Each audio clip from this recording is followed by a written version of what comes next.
For this chain of sandwich shops in Edmonton, the cons of reopening to indoor dining outweigh the pros. Especially with people coming in and out for the lunch rush. There would just be too many people unmasked eating. They've adapted to a new business model in the pandemic and will stick to it even when Alberta lets restaurants reopen on Monday.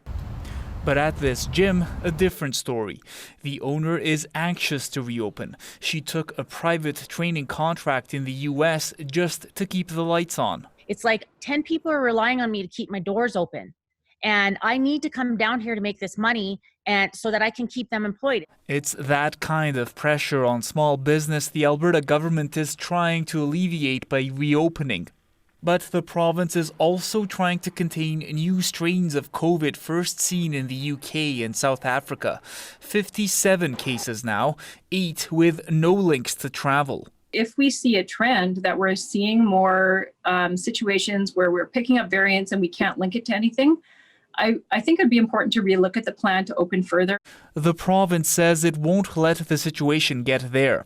Anyone living with an Albertan diagnosed with one of the more contagious strains now has to isolate for 14 days after their last contact.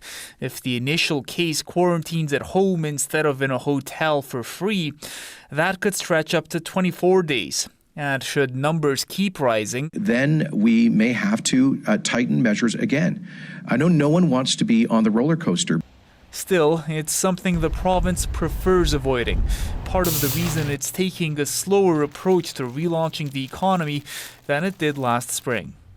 Rafi Bujikanian, CBC News, Edmonton.